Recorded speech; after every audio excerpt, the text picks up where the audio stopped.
Bienvenue à tous et bienvenue à toutes sur Un peu de sagesse au quotidien, le podcast où nous appliquons la sagesse divine à notre quotidien, ceci afin de vivre le bonheur au quotidien. J'espère que vous allez bien et que vous avancez progressivement, tranquillement, calmement sur ce cheminement qu'est la vie.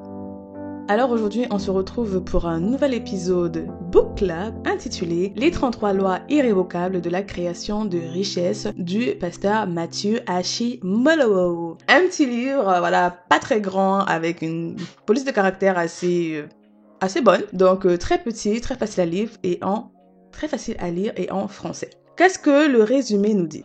L'intention de ce livre n'est pas de vous enthousiasmer, mais de vous montrer pourquoi nous devons appliquer ces lois afin de créer des richesses. C'est la volonté de Dieu de bénir les hommes et de leur donner la capacité de créer des richesses pour le servir, profiter pleinement de leur propre vie, aider leur famille et impacter leur génération. Cependant, aujourd'hui, un esprit religieux a perverti la parole de Dieu en assimilant toute tentative de créer des richesses à de la convoitise. Le diable s'en réjouit, puisque cela diminue le potentiel de l'Église. Dans un monde gouverné par l'argent, l'Église est incapable d'évangéliser efficacement. Dans cet ouvrage visionnaire et percutant, Matthew Ashimolowo met en lumière plus de 30 lois de la création des richesses et définit les étapes que chaque croyant doit franchir à titre personnel pour créer de la richesse et devenir une bénédiction pour sa génération.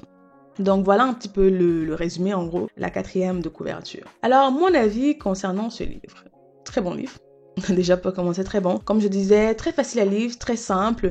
L'auteur va droit au but. Chaque chapitre, c'est une loi. Il te donne tac, tac, tac, pourquoi c'est important, tac, tac, tac, des versets bibliques parce que bien évidemment, c'est un livre tourné vers les chrétiens. Mais même si vous n'êtes pas chrétien, ce livre s'applique à vous. Parce que les lois qui sont instruites là-dedans sont des lois en fait appliquées dans le monde du business si on regarde plus finement. Si on prend le temps de s'asseoir et de regarder les discours des riches, les discours des milliardaires, si vous êtes un peu comme moi j'aime souvent beaucoup écouter, voilà, qu'est-ce que tel a fait, qu'est-ce que tel a mis en pratique. Moi, j'aime beaucoup ça. C'est très inspirant. Et donc, quand vous regardez un petit peu en général ce que ces gens qui ont réussi, qu'ils soient milliardaires ou pas milliardaires ou millionnaires, en tout cas, les gens qui ont réussi dans leur domaine, hommes d'affaires, astrophysiciens, tout ce que vous voulez, grande personnalité. Le Dalai Lama, il n'est pas millionnaire, en tout cas de ce que je sache. Après, je sais pas quel est son patrimoine. Mais voilà, toutes ces personnes-là, vous regardez parfois les lois qu'elles vont partager. Moi, j'ai eu à les retrouver en fait dans la Bible. C'est pour ça que je trouve que la Bible est le livre de sagesse par excellence. Et donc du coup, ce livre, il est avisé pour tout le monde. Bien sûr, le chrétien premièrement parce qu'il est jonché de beaucoup de versets bibliques. On parle beaucoup de Dieu, bien évidemment. Mais l'auteur, il va très droit au but, comme je disais. Il parle goal, money, création de richesse. Pourquoi cette loi-là? Pourquoi? Comment l'appliquer? Et c'est franchement super intéressant. Comme on parlait dans les précédents livres, l'argent est un des problèmes majeurs dans les relations. Déjà, c'est l'une des premières causes de divorce, de rupture dans les relations. Et c'est l'une des premières causes de perte de paix pour chacun d'entre nous. Oui, perte de paix. Donc, notre relation avec l'argent est super importante et il est important de comprendre les mécanismes financiers si nous voulons réussir, si nous voulons nous enrichir. Bien sûr, le seuil d'enrichissement, comme je disais, est différent pour chacun. Pour d'autres, avec 1 000 euros, c'est bon. Pour d'autres, avec 10 000, c'est bon. Pour d'autres, avec 20 000, c'est bon. Pour d'autres, voilà. Chacun d'entre nous a un level par rapport à la vision qu'il a de sa vie et il n'y a aucune mauvaise vision. Chacun est libre. Chacun est libre. À partir du moment où vous ne vous voyez pas très petit, vous ne vous diminuez pas, si vous êtes heureux, votre vision de la vie est propre à vous. Donc ici, vous pouvez les appliquer, peu importe le niveau que vous voulez atteindre, ces lois-là sont applicables. Parce que pour comprendre le game, pour gagner un jeu, il faut comprendre les lois. Donc si on veut gagner au jeu de la création des richesses, il est important de comprendre les lois de la création de la richesse. Et c'est ce que Monsieur Matthew Ashimolowo se propose de nous donner dans ce livre. Alors, je vais vous lire un petit peu quelques citations de l'auteur par rapport dans son introduction qui sont très importantes, je trouve, pour que nous puissions comprendre l'importance de connaître les lois qui dirigent chaque chose. Il nous dit ceci: l'univers dans lequel nous vivons est régi par des lois. Ces lois naturelles permettent à l'univers de travailler de manière précise, symétrique et synchrone. Lorsqu'une personne obéit aux lois naturelles, la planète le lui rend bien. Si par exemple vous montez au 20e étage d'un immeuble et sautez, vous violez les lois de la gravité et vous répondrez à la justice du béton. Violer ces lois ou les renier, c'est en obtenir les conséquences ou le résultat. Les principes de la création de richesses fonctionnent pour quiconque leur obéit et dans certains cas, même pour les personnes qui les observent sans connaître le Seigneur, sans connaître Jésus. Vous devez découvrir ces lois et les utiliser afin de créer des richesses car comme Adam, il nous a été donné d'assujettir notre propre jardin. Ce jardin est le métier que vous exercez, votre maison, votre entreprise, afin que vous puissiez faire la différence. Voilà. Il nous dit que l'intention de ce livre n'est pas de nous enthousiasmer, comme il nous a dit, mais de nous montrer pourquoi nous devons appliquer ces lois afin de créer de la richesse. Donc, si vous voulez créer des richesses, ce livre est pour vous. Voilà, pour vous. Donc, n'hésitez pas à vous le procurer. Je mettrai le lien, bien sûr, un lien Amazon dans la description, mais vous pouvez le trouver en ligne. Vous cliquez en ligne, dans les librairies chrétiennes, il est disponible. Sur Amazon, il est disponible. Alors, l'auteur nous dit qu'il y a plusieurs étapes dans la création de richesses. Voilà, il nous dit que pour que les lois fonctionnent, il faut que nous comprenions les étapes. Il nous dit que la première, c'est acquérir une éducation financière adéquate, qui va nous aider à gérer ce que Dieu va nous donner et à le multiplier. Et on se rappelle là, bien sûr, des différents livres précédents, L'homme le plus riche de Babylone, de sage-femme à expert immobilier, ou même Paul Arden, qui ont beaucoup parlé de l'éducation, l'importance de s'éduquer. Ne soyons pas flemmards avec notre éducation. Ce que nous avons dans la vie dépend de notre connaissance, dépend de ce que nous connaissons. Donc l'éducation est vitale. On revient. Première étape, c'est l'éducation. Et dans ce sens-ci, l'éducation financière. C'est au niveau de l'alimentation, l'éducation au niveau de l'alimentation. Au niveau des relations, l'éducation au niveau des relations. Donc, éduquons-nous. Deuxième étape, il faut délivrer le meilleur service possible dans notre secteur d'activité. Rappelons-nous de Paul Arden, il a dit qu'il fallait donner le meilleur possible, l'excellence, la qualité. Tout ce que nous faisons, nous devons le faire avec excellence. On en revient, la qualité de ce que nous faisons est importante. Ne soyons pas négligents, ne bâclons pas les choses, ça compte. Troisième étape, l'autogestion. Il nous dit d'apprendre à retarder notre gratification lorsqu'on commence à avoir des entrées d'argent et essayer de ne pas montrer combien nous avons ou combien nous avons fait. Et c'est le problème de notre génération aujourd'hui. On parle de flexing culture, de flex culture avec les réseaux sociaux où on veut montrer, où on veut dire à tout le monde qu'on est riche, qu'on a gagné de l'argent, que notre business a marché et tout. Et le problème, c'est que c'est la porte ouverte à la pauvreté parce qu'au final, on dilapide nos ressources. Toutes ces choses-là sont bien, mais ne sont pas nécessaires. Et en fonction de où vous vous trouvez, elles vont tout simplement être une pierre d'achoppement, c'est-à-dire un fardeau pour vous qui va vous ralentir sur votre chemin et vous ramener même peut-être derrière dans les endettements. Donc, l'autogestion, super importante. Quatrième étape, il nous dit, c'est apprendre à ouvrir les yeux afin de voir d'où la prochaine opportunité, la prochaine percée va pouvoir venir. Cinquième étape, c'est de décider de créer une entreprise et de la gérer. Voilà. Il dit que, voilà, on ne peut pas laisser les autres tout faire. Il faut que nous commencions, il faut que ce que nous créons, nous soyons au début et que nous apprenions véritablement, ne soyons pas flemmards. Il nous redit d'apprendre à bien gérer, sinon on risque tout simplement de se faire avoir. Et on a tant vu. Il faut connaître ce que nous faisons. C'est ce que George Clason nous disait dans L'homme le plus riche de Babylone. Connaître spécifiquement ce dans quoi vous allez investir, mais connaître également comment fonctionne notre entreprise que nous allons créer avant de pouvoir déléguer ou autre chose. Il dit que l'enrichissement passe par la création d'une entreprise et pas avec votre salaire. Voilà. Il dit que c'est pas le salaire, il faut créer. Il faut créer des business, il faut créer des entreprises, quelque chose, il faut créer. Ensuite, il nous dit qu'il faut faire les choses différemment. Et là, on se rappelle de ce que Paul Arden nous disait. C'était son maître mot, la différence, faire les choses différemment. Il dit, évaluez-vous, sortez de votre cocon, c'est ainsi que vous allez pouvoir découvrir vos dons, vos capacités latentes. Et la septième étape, prenez des risques. Voilà, donc on va dire que c'est pas spécifiquement un plan, tu montes, tu descends, tu prends la route 3Z. Non, parce que nous sommes tous différents, nous avons des idées différentes. Et je trouve ça très intéressant parce que ça ne nous enferme pas dans un modèle spécifique. Parce que nous sommes tous différents et nous avons des projets différents, nous avons des rêves différents dans la vie. Mais au moins, il nous donne les étapes à suivre, les choses à implémenter dans notre mental afin de pouvoir générer cette richesse-là. Je dis bien peu importe au niveau que vous avez. Pour quelqu'un qui a 100 €, 500 €, c'est de la richesse. Pour quelqu'un qui a 500 €, 1000 €, c'est de la richesse. Donc ne vous dites pas que création de richesse équivaut uniquement à millionnaire. Si ce n'est pas ce que vous désirez, si ce n'est pas ce que Dieu vous a mis à cœur, il n'y a aucun problème. La richesse, c'est tout simplement multiplier les ressources financières. Et si pour vous, c'est 500 que vous visez, c'est 500 et... Ok. Donc, pas de pression. Donc, au niveau des 33 lois, je ne vais pas toutes vous donner les détails là-dedans, mais je vais tout simplement vous les lire. Voilà, je vais tout simplement vous les lire, mais procurez-vous le livre. Voilà, je vais vous lire peut-être une citation, sinon on sera encore là demain. C'est quand même 33. Je vais vous lire peut-être une citation qui appuie un peu, qui montre un petit peu ce que l'auteur veut dire dans son ouvrage et comme ça. Mais dans l'ouvrage, tout est très bien expliqué et tout est vraiment Donc, c'est expliqué par rapport à la définition et comment le mettre en pratique, les avantages et les inconvénients. L'auteur nous donne tout. Donc, n'hésitez pas, si ça vous intéresse, si vous avez du mal au niveau des finances, si vous ne comprenez pas, les lois irrévocables de la création des richesses est pour vous. Donc, on va commencer. J'ai pris mon petit papier parce que voilà, elles sont nombreuses. Donc, première loi, c'est la loi du mentorat créatif. Et ce que je trouve intéressant, c'est que ces lois ne sont pas vraiment les lois que nous nous imaginons. Ouais, ce ne sont pas vraiment les lois que nous imaginons. Ce sont spécifiquement beaucoup nombreusement, ça se dit même pas, c'est pas français ça.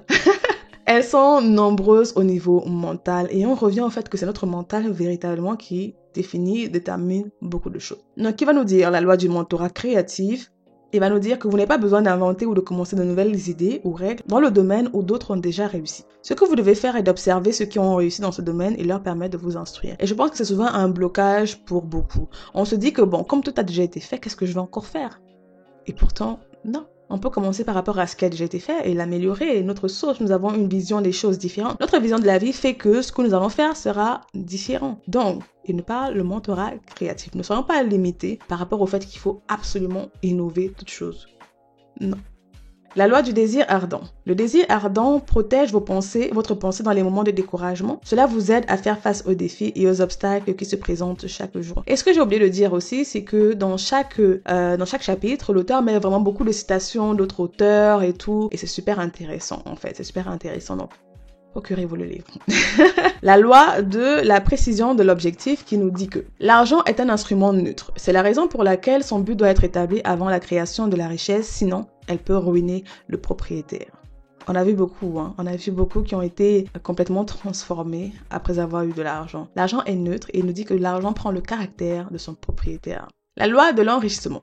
Toute richesse durable provient de l'enrichissement des autres d'une certaine manière. Si vous donnez de la valeur à la vie des autres, cela accroît ce qui doit vous revenir dans la vie sur les plans financiers, moraux ou autres. Rappelez-vous, sur le thème des relations, on a parlé de long en large par rapport à ça. Le fait de donner aux autres, les bienfaits qu'il y avait de donner à l'autre, de se donner. On a parlé de la loi de la semence et de la récolte. Le fait de donner pour recevoir. On a parlé, vous voyez que dans l'enrichissement, parce que des fois on va se dire non, c'est juste au niveau des relations. Non, dans l'enrichissement, la loi de la semence et de la récolte, le fait de donner, de se sacrifier, est là. Donc on ne passe pas à côté. Cinquième loi, la loi de l'entrepreneuriat. De nombreuses personnes deviennent riches plutôt en démarrant et en bâtissant leur propre entreprise que par tout autre moyen sur la terre. La loi des petits commencements. Le commencement est la partie la plus importante du travail. Je pense qu'on l'a tous vu, hein. On a un devoir, on a un essai, on a un travail, il faut qu'elle rende quelque chose. Le plus dur, c'est de commencer. Une fois qu'on est dedans, on est lancé. La loi du courage, la loi du risque. Il y a quoi d'autre? Dans la loi du risque, il nous dit « Il existe un lien direct entre le niveau de risque, la probabilité des lois de la réussite et le monde de la création de richesse. » Il faut risquer. Le courage nous disait « Votre volonté de risquer l'échec et la déception est la mesure de votre désir de réussir. Ce n'est pas la vie qui importe, mais le courage que vous y mettez. Il faut un grand degré de courage pour créer de la richesse. » Ah, c'est sûr que quand on écoute un petit peu, quand on lit un petit peu les histoires des grands entrepreneurs, quand vous voyez ce qu'ils ont fait, vous avez des sueurs froides. Ah oui, ça c'est risque et courage, hein. Des fois on se dit, est-ce qu'il était suicidaire? Mais ils sont là aujourd'hui et ils prouvent maintes et maintes fois que voilà, on a besoin de risque et de courage. La loi du positivisme inhabituel. Et nous dit que l'attente de la réussite peut mener à la fois à l'échec et au succès de la nouvelle entreprise. Toutefois, un positivisme inhabituel nous fait comprendre et croire que quoi qu'il arrive, nous devons garder l'espoir. Sans ce positivisme hors du commun, vous aurez tendance à jouer la carte de la sécurité. La loi de la persévérance. Si vous persévérez suffisamment longtemps, vous réussirez forcément. La persévérance est la preuve d'une conviction. Il est pratiquement impossible de créer de la richesse quand il n'y a pas de persévérance. Et c'est ce que on a un problème, c'est ce qui nous pose problème, nous, notre génération aujourd'hui, qu'on nous appelle génération micro-ondes, que nous avons vraiment perdu la notion du temps. Et j'en avais déjà parlé quand je parlais des limites, savoir s'accepter, savoir prendre le temps avec soi-même. C'est que les réseaux sociaux ont lissé le temps. Or, quand vous lisez les autobiographies, vous lisez un petit peu les histoires, comme je dis, de ceux qui ont réussi, peu importe le domaine, il y a toujours eu un temps. Il y a toujours eu vraiment une longue période où ils ont fait, et ça n'a pas marché. J'avais déjà parlé de comment il s'appelle ce président là, cet ancien président des États-Unis. On a beaucoup parlé de lui, le créateur de l'ampoule électrique, j'ai oublié son nom. On a beaucoup parlé. Donc il y avait Abraham Lincoln et j'ai oublié. J'ai oublié, je l'ai pas là. Donc qui nous montre que, maintes et maintes fois, le temps, il faut persévérer, il faut s'accrocher quand on a une idée, quand on a un projet. Et quand on croit en ce projet, il va pas se faire automatiquement. Les réseaux sociaux nous donnent l'impression que tout se fait du jour au lendemain. Du coup, quand ça ne marche pas, et je suis la première concernée, quand ça ne marche pas du jour au lendemain, on se dit que non, ça marchera plus, on a peut-être fait quelque chose de mauvais, que ça sert à rien. Alors que non, c'est pas du jour au lendemain. Il y a eu du temps derrière, mais le temps a été effacé par les shots immédiat. Donc, la loi de la persévérance. La loi de l'assistante divine. Donc là, c'est spécifiquement pour les chrétiens. Il nous dit ceci: Dieu mettra à votre disposition des ressources sur la terre et dans les cieux pour la création des richesses en réponse à la foi et l'action correspondante. La loi de la gestion du temps. Si la vie est mesurée en termes de temps, alors perdre du temps est synonyme d'abuser de la vie. Le temps, c'est de l'argent. Une mauvaise gestion du temps est une perte d'argent. La loi de l'intellect. La loi de l'intellect gouverne notre capacité de raisonner, planifier, comprendre les idées, penser de façon abstraite et apprendre. Elle est composée de la sagesse, la connaissance, l'instruction. Se tenir informé est une des raisons principales du succès dans toutes vos entreprises. On ne se repose pas sur ses lauriers et on continue à se tenir informé, peu importe le domaine où vous êtes, pour savoir quelles sont les innovations, ce que vous devez changer, comment vous devez vous mettre à jour. Ceux qui dorment meurent. La loi du pouvoir créatif. Elle nous dit ceci: la créativité est le produit logique de la sagesse et de la connaissance. Il se manifeste par des idées, des innovations et des inventions. La loi des dotations divines. Votre vie est plus que ce que vous faites, elle est ce que vous faites. Dieu a créé chaque homme avec certains dons et capacités. Comme je le dis encore et encore, nous sommes différents. Donc, ne jetons pas nos différences, ne jetons pas nos spécificités à la poubelle pour ressembler à l'autre, pour faire comme les autres. La loi de la marque. Le nom d'une personne est une marque. Le nom d'une personne correspond à la valeur qu'elle représente et qui elle est.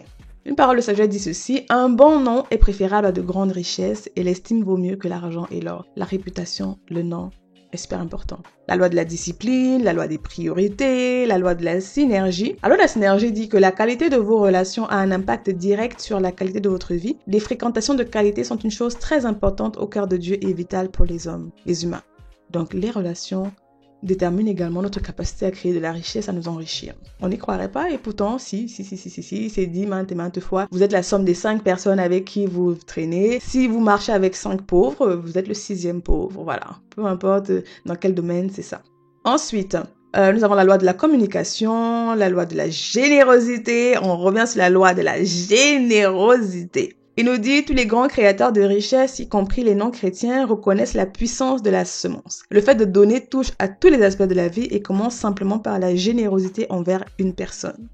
La générosité est une loi puissante qui provoque la création de richesses. Lorsque vous donnez quelque chose, vous faites de la place pour une augmentation. C'est ce que Grace Emen, dans son livre de sage-femme à experte immobilier, a parlé. Paul Arden, dans Vous pouvez être ce que vous voulez, avait également parlé de ça. Une loi qu'on néglige énormément. La loi de la diversification, la loi de la pression, la loi de l'excellence. Voilà, donc on revient sur la loi de l'excellence. Il nous dit que l'excellence en soi n'est pas une compétence qui s'acquiert, mais une attitude que vous adoptez. C'est une chose que vous faites continuellement, une habitude. Dans notre monde où la compétition est constante, seuls ceux qui poursuivent l'excellence assidûment restent en tête. Et on le voit bien avec Apple, il est toujours en tête parce que côté excellence, ils sont top. La loi de l'opportunité, la loi de la maximisation, la loi de l'abondance, la loi de la constance, la loi des valeurs, la loi de l'avantage compétitif, la loi du revenu, la loi de l'investissement.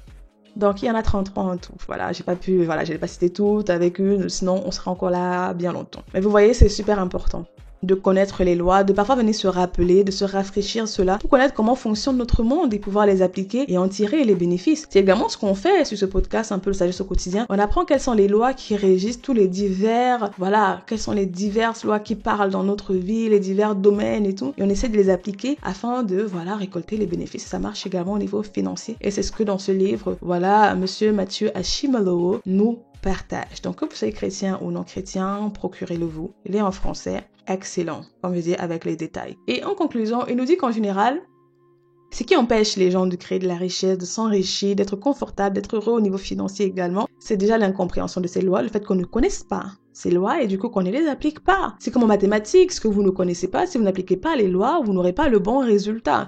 Si vous appliquez la mauvaise loi, vous aurez le mauvais résultat. Vous appliquez la bonne loi, vous suivez la loi, ce qu'elle dit, vous avez le bon résultat. Ça marche en physique, en chimie, toutes ces choses-là, il y a toujours des lois. La vie est constituée de lois et la création de richesses n'y déroge pas. Donc, il nous dit ce qui empêche de créer de la richesse, l'incompréhension des lois, la faible estime de soi ou l'insécurité, la peur et le problème d'association avec les mauvaises personnes. Donc, c'est capital notre environnement. Donc voilà un peu pour nous pour aujourd'hui. Je vais mettre en lien une vidéo YouTube du coup où Monsieur Mathieu Ashimolowo, donc du coup le pasteur Mathieu Ashimolowo, parle de ces lois-là durant un enseignement. Donc n'hésitez pas, c'est traduit puisque lui il est anglophone et tout, mais c'est traduit en français. Donc il y a un interprète. Donc si vous voulez avoir ses propres explications avec des exemples, du coup avec des mises en cas, il parle parce que c'est lui-même qui a expérimenté cela. Bien évidemment, il va raconter son histoire aussi. Donc je mettrai en lien, comme ça vous n'hésitez pas à aller checker la vidéo pour avoir aussi un autre, un ajout de consistance, si on peut dire ça comme ça. Donc voilà pour aujourd'hui. Comme d'habitude, vous allez retrouver l'article en lien avec cet épisode sur evenhouseedition.com avec un résumé, voilà, la liste des lois et tout, le lien pour vous procurer le livre. Que dire d'autre ? Voilà pour nous, hein. Vous avez du coup ce petit livret que j'ai mis en place, ce petit document pour pouvoir vous créer des objectifs personnalisés. Si vous n'arrivez pas à réussir année après année, c'est que vous n'avez pas les bons objectifs, tout simplement. Il n'y a pas 15 000 choses. Si vous n'êtes pas motivé, si vous n'y arrivez pas, vous n'arrivez pas à tenir, c'est que vous n'avez pas les bons objectifs. Et donc du coup, ce document va vous aider à vous créer vos objectifs personnalisés et enfin goûter le succès. Bien sûr, si vous persévérez, hein, comme d'habitude, si vous persévérez. Donc, voilà pour nous pour aujourd'hui. Vous allez pouvoir retrouver l'épisode, il est sur toutes les plateformes, comme je dis, d'écoute, sur YouTube également. N'hésitez pas à me donner votre avis si vous avez déjà lu ce livre, à me dire ce que vous en avez pensé dans les commentaires, sur Evenhouse Edition ou sur YouTube, ou vous écoutez, donnez-moi votre avis, c'est super intéressant. Et si vous avez d'autres livres et tout, qui parlent, voilà, au niveau finance, enrichissement, gestion financière, partagez. Comme ça, voilà, je n'hésiterai pas à jeter un coup d'œil pour pouvoir partager également avec les autres. Des livres qui vous ont impacté, qui vous ont marqué, n'hésitez pas à les partager, c'est toujours intéressant de continuer à nous former. Et donc sur ce, je vous dis à la prochaine fois, portez-vous bien et que Dieu vous bénisse.